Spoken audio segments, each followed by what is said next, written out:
We've been snatching the souls of other teams since late last year, and today was the day that the sun finally returned the favor. What's up, phenomenal Bills fans? Brandon Meister here with the phenomenal Bills, and I have a great show lined up for you today. We're going to go over a few things. Number one, misery loves company. Because if you're feeling like I am, then you're feeling pretty miserable. So I've found a misery index of other teams around the NFL who are in just as bad or worse places than we are right now. That's always a good one. Number two, why I think we truly lost this game. Number three, major takeaways from this game. Number four, Bear, a dog with a 12-year-old dog with a puppy face for life. Here, buddy, Bubba. And a Buffalo Bills bandana. Because who doesn't like a dog with a Buffalo Bills bandana? Nobody. Nobody.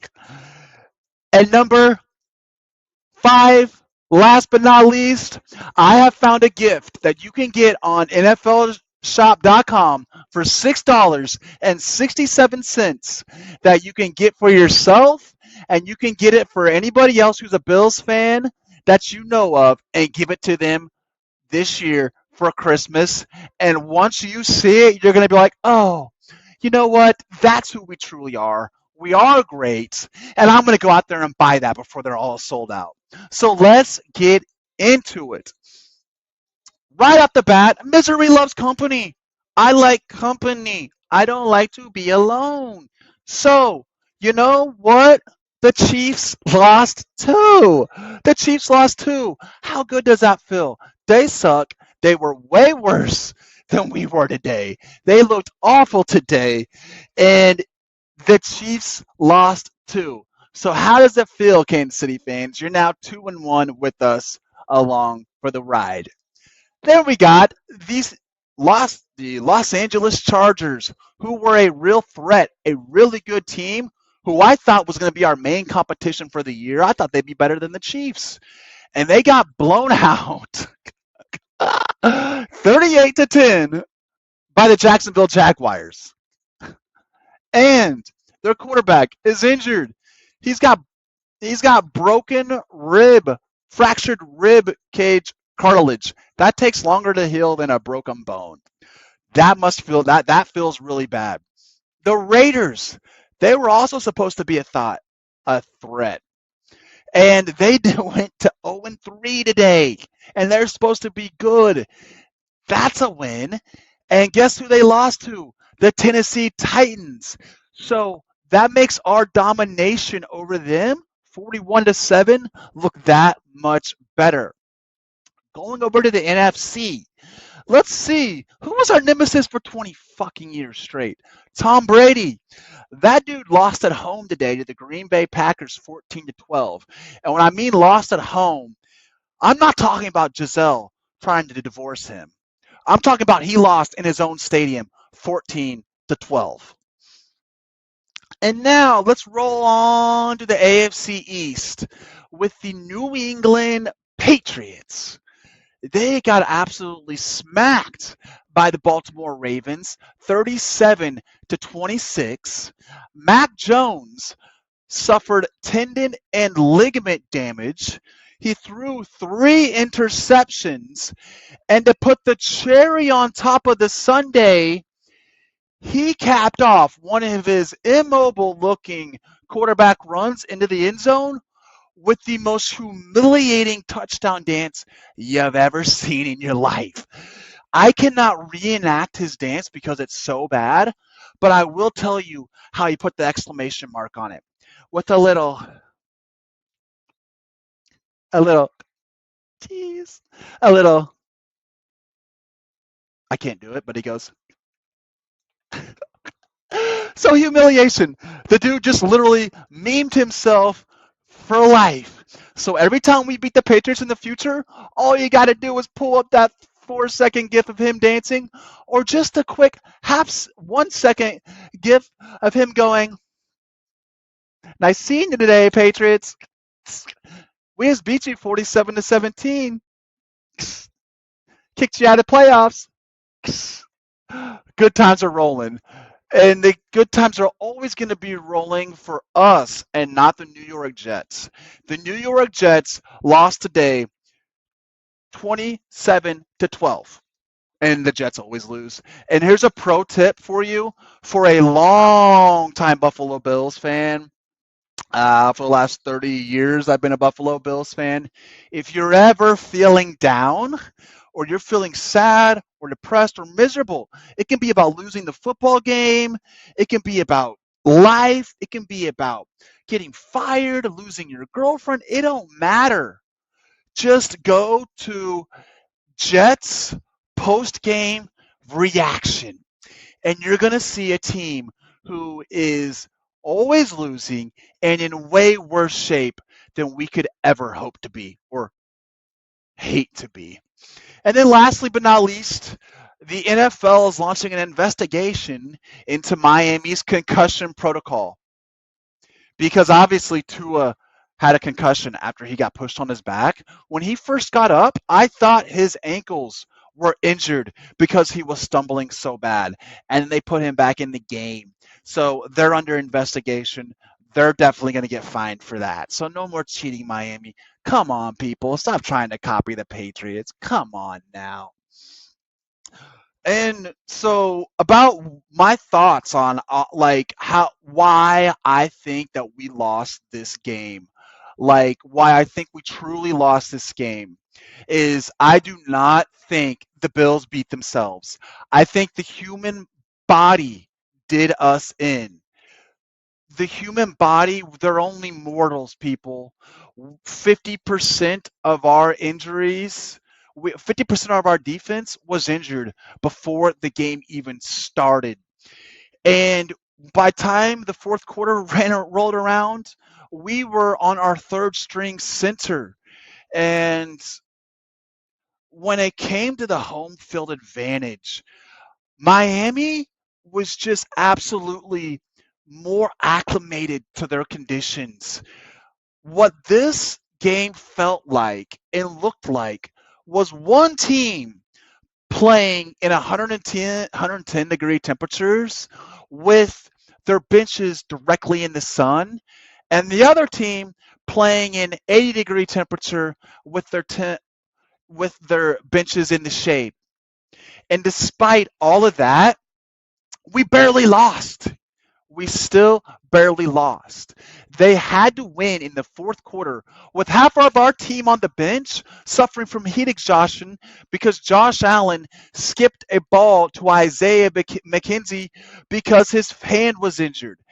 And all that with us leaving 14 points on the board with a Matt Milano dropped pick six and a Gabe Davis dropped touchdown, and we gave them the ball on the 2-yard line to give them the first touchdown. Josh Allen and this team are pissed, absolutely irate. Have you seen the video of Ken Dorsey post game absolutely going Hulk on his laptop? I've never seen anything like it. The guy needs to be checked. He went absolutely berserk. And so Josh Allen was pissed. Our whole team is pissed, and that lines up perfectly because we play a good team next week, the Baltimore Ravens.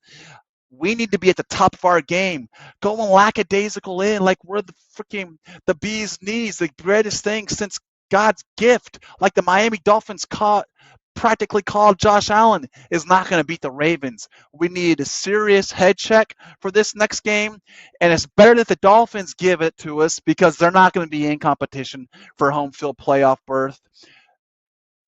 The Baltimore Ravens are. And so we need to go out them full force with their head in our game, pissed off, and that's exactly what this game is going to allow us to do. This was the first game that the Dolphins have beat us in 7 straight games. And you know what I did? I bet $40 on this game. The first time I've ever bet money on a game. And of course, we lost. And that's because we should have won this game. And the issue was we barely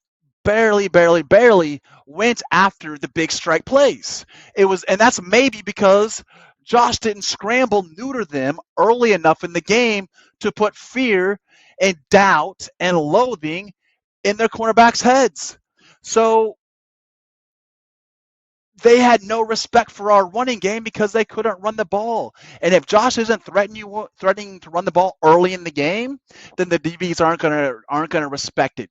So what Josh has been doing is waiting until the third and fourth quarter to rush it, because that's when Superman needs to put his cape on and come out. He needs to start rushing or running the ball earlier in the game. If he's going to scramble or they're going to have designed runs, do it earlier in the game to scramble, neuter their defensive backs to give our wide receivers more space when they're running routes. If we're going to do it all, do it early in the game and do it in the end of the game if you have to, but do it strategically. And we are going for a record here, people. This was our 8th straight game with an opening touchdown drive. 8th straight game with an opening touchdown drive. That's the longest streak since the 2016 Falcons. And with all that being said, guys, look at all that. We did pretty damn good. And we could have won this game. And we cannot run the ball. I mean, what do we expect if we keep getting Zach Moss tendencies rubbing off on our entire backfield, guys? Let's go over the running stats, because this is the second reason why I think that we lost this game is our running attack. Like, we can't do it. Look at Singletary's statistics. The guy had 9 carries and he had 13 yards. 9 receptions, though, for 78 yards and 1 touchdown. Devin Singletary was our leading receiver. And the fact that he had 9 catches, that's skill, and 78 receiving yards, that makes me think that it's not because he's slow. It's not because he doesn't have good vision, and not because he's not really agile. It's because the offensive line in front of him can't block well enough, because he can do it when he's got the ball in open field. Zach Moss, my most hated player on the team. I wouldn't say hate, my bench his ass player on the team. He had 4 carries for 46 yards, and one of those carries was for 43 yards. If you take out that one lucky run he had 3 carries for 3 yards. That's unacceptable. And then we had James Cook. He's one bright light on our running game, it looks like. He had 1 carry for 3 yards, and then 4 receptions for 37 yards with a long of 10 yards. So he was very efficient with all of his catches. So our total rushing, we had 23 carries for 115 yards, which is all right. But if you take out Zach Moss's 43-yard run, that's 22 carries to only get to 72 yards. And then if you remove Josh Allen's rushing attack, how does 25 rushing yards sound to you? That's what we had without that one long one on Zach Moss, and without that Josh Allen's rushing yards. The guys had 25 rushing yards. That's absolutely unacceptable. We cannot win games and put teams away like that. Zach Moss, I thoroughly believe that on that time when we turned over the ball and gave them the ball on the 2-yard line, when Josh got strip sacked, I said that was Zach Moss's fault. He set us up for that 3rd down. He had 2 runs up the middle for 0 yards. He can never, ever, ever get yards. He turns his back to hits. If he does get lucky and gets a big play, it's because his blockers opened it up for him. And in that case, we're way better off having James Cook in there, who's fast enough to take it back for a touchdown. The guy runs a 4.33, like 0.6 of a second slower than Tyreek Hill. He needs to be in there instead of Zach Moss. Bench Zach Moss. The guy is not only killing us on the field, but he's preventing great players from joining this team, great free agents from joining this team. He's preventing players from being drafted, or he's preventing great players like Blackshear coming up from the practice squad. We have to replace Zach Moss with Blackshear right here, right now. We've seen what Blackshear did in the preseason. We heard about what he did in the offseason. We've seen what Zach Moss can do. He's a dud. He's a waste of a down. Let's see what Blackshear can do. You never know. So let's see it. We have to get James Cook the ball more. I want to see him in the game more, get him his practice reps, and get him the ball more. Oh, and there is another story out there. It is Jacobs, the running back for the Raiders. I saw just last year that he is out there potentially available for a trade. I think this is his very last year playing. I think he's his last year, his contract year for the Raiders. And if the Raiders are 0-5, if they're 0-6, and Jacobs is looking for a good place where he can be a potential starter and win a Super Bowl, we have a shot to add him to our roster. So let's look into adding him. And regardless, I don't give a damn. Put Zach Moss on the bench, boys and girls. Okay, yo, and so we're just going to, lastly, we're going to go over like a couple key players throughout key plays throughout the game. They had a great defense going on today. Their Jerome Baker, their defensive players were all over today. Number 55, Jerome Baker, third round pick in 2018. He was their leading tackler with 13 total tackles and 9 solo. Javon Holland, he was their last year's second round draft pick, and he did great as well. And he was their second leading tackler. In the third quarter, I was thinking, wow, the Dolphins are actually pushing us today. I can see that the sun is really gassing our players. Cook had his first a great catch in the third quarter. Moss cannot catch passes the way Cook did. It's getting hot out there in the third quarter. Why don't we bring out shade tents for the love of God and cover them all over the damn sidelines? At this point in the third quarter, the offense had ran double the amount of plays the Miami Dolphins had. Gabriel Davis had his dropped passes throughout the game, and then a dropped touchdown pass. Those really hurt us.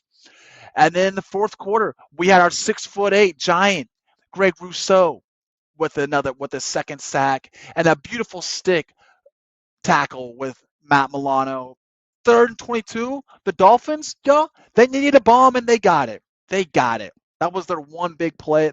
I mean, for the most part, we shut their receivers down, but they got it when they needed it. Third string, that's when we came into the third string. We're putting on a third string center. It cost us twice during that game with fumbling of the ball. The heat in the camps the heat and the cramping was dropping us like flies. And honestly, a thing to feel positive about and feel good about is that Stephon Diggs got out there without pulling a hamstring, guys. He got out there without pulling a hamstring, guys. His brain and his manliness, his muscle was keeping him in that game when he should not have been in that damn game.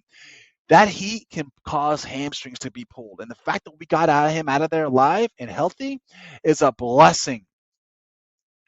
Zach Moss, I thought, redeemed himself later throughout that game, especially in the fourth quarter when he put that juke for a first down. I don't care, Zach Moss. You cannot redeem. We still lost, bro. You cannot redeem yourself in my mind.